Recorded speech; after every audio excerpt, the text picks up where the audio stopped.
And this week I will be discussing some of the 48 laws of power, the five ones that I have found most impactful in my own life. So, those five laws are one, the power of silence, two, the mirror effect, three, becoming indispensable, four, not associating with the unlucky and unhappy, and five is never burning bridges. Let's start with the first one, the power of silence. Start with an exercise. What comes across as more powerful and in control? Hey, my name is Sam McGregor, and I really like doing videos and posting on Twitter and memes. Versus, hi, my name is Sam McGregor. I really enjoy posting on videos, working with people on Twitter, and studying social skills. Obviously, the second one, right? That is the power of silence. Some of the things that it does for you. One, it allows you to control the tempo. The person who controls the tempo is the one who has control of the emotional reality of any situation. There's a story that Robert Greene talks about with Louis XIV, one of the greatest kings of France, where he would sit in silence and let his courtesans, his advisors, debate out various ideas, strategies, plans. But he would sit there in silence and simply look at them. At the very end, he would look at them and say, "We shall see." And he would get up in silence and leave. That is controlling the tempo. Everything revolved around him and his schedule, not the courtesans. In doing so, he controlled the entire emotional reality of his court. The person who can do that will win over crowds. And a lot of that is done through presenting an image of calm. The person who is calm in times of stress is the person people look up to. And that's powerful. How can you, the average man, use this? Take 3 seconds to respond to anything. If someone asks you a question, here's what I think about that.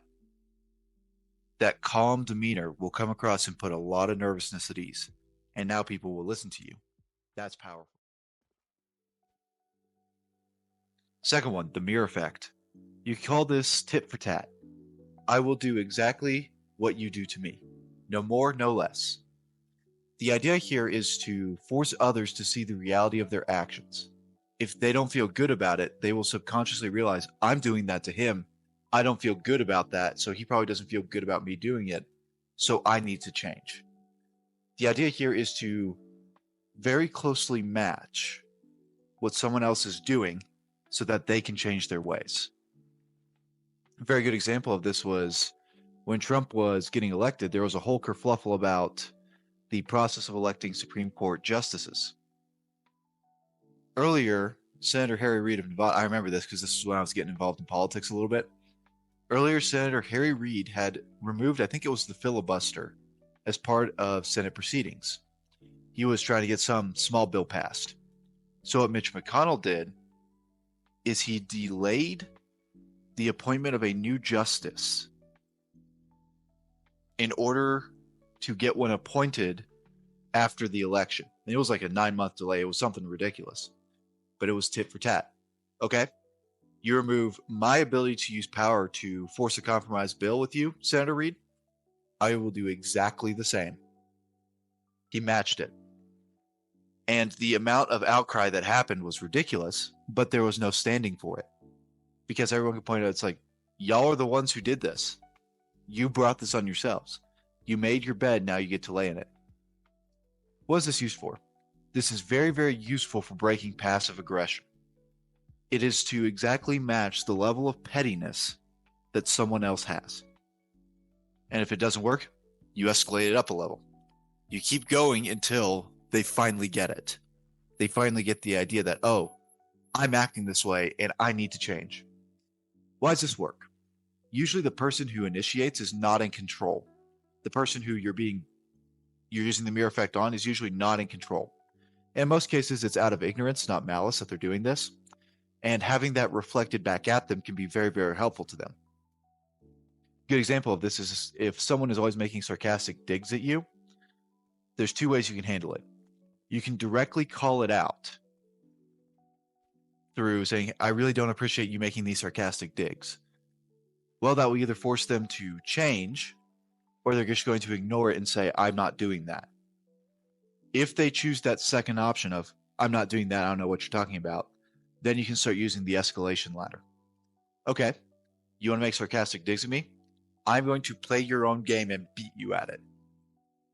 And I'm going to do so in a way that everybody else finds funny.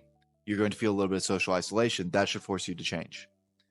And eventually something's going to break. Either they change or they get kicked out of the group. That is what it's useful there. Why does this give you power? Because you retain control the entire time. You decide how far it goes. They don't. And in doing that, that brings control back to you, which gives you power. Third law, becoming indispensable. If you are indispensable, people will find it to be more painful to lose you than to put up with you. Classic example of this is in the Dune universe. It is only the Spacing Guild that has access to fast and light travel. Everything else revolves around keeping the guild happy. So they get to make whatever demands they want, and that's an incredibly powerful position to be in. I found that there's 3 ways to do this. The first way is to own something. If you own a truck, you can help people move, and people will want to keep you happy. You get a lot of free lunches doing that. If you own a house, people will want to come and host events at your house. You get to set conditions on that. The second one is doing something.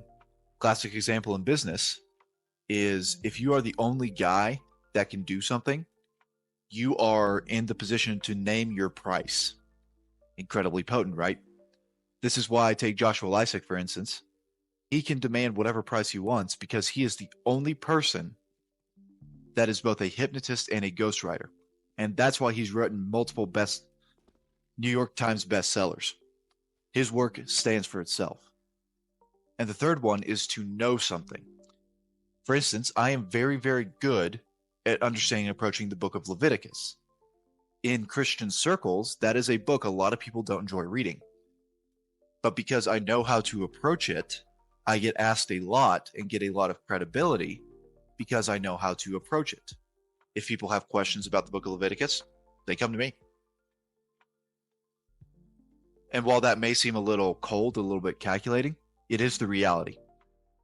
Power itself is not inherently bad, it's how you use it. It is what your end goal with the power is. And the noble use of power is to promote the well-being of those you have power over, to bring them closer to the Father. All right, 4th law, do not associate with the unhappy and unlucky. I believe it is in the Epistle of 1 John, where the Apostle John talks about bitterness defiles many. This is why you do not associate with the unhappy and the unlucky, because they are bitter. Their bitterness spreads at light speed.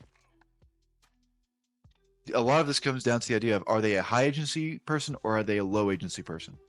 Do they think that they are more influenced by the world around them or that they have more influence on the world around them? Those who are high agency think, I have the power within me to make changes. Those who are low agency, you could also call it the victim mindset, think that they do not have the power to make changes. A lot of this comes down to the very choices we make. Yeah, I could sit there and mope around and choose to feel bitter, or I can choose to say, I am going to make a change about this. I may not be able to change the situation, but I can change how I feel about the situation and how I approach the situation. It is usually not advisable to hang out with those who say, I can't change this, and so I am going to feel bitter about it. Old common sense saying is that bad company corrupts good morals. Same principle here. All right, 5th law, never burn bridges. If it is at all advisable, at all, preserve relationships. All of power is based on the idea of trust, and that trust is, this guy is going to help me accomplish my goals. Burning bridges is the exact opposite of that. One of the things that helped me understand this is that people do in fact change, that emotions are very fickle and they change from day to day. So a rejection you get today may not be a rejection tomorrow. So it is always advisable to approach things with, You may not understand this today, but I'm not going to burn the bridge. I'm going to keep working. Another part of this is that while emotions are fickle, memory is not. People have very, very long memories. And most of that memory is, he made me feel this way. So if you help them and they saw how it helped them, they will remember that. If you harmed them and it actually harmed them, they will remember that. On top of that, you will never know what you need in the future. They may end up developing a skill that you need. Or maybe they know people that you want to meet. Everyone has value. It's a matter of context around that. And that is why you never burn bridges.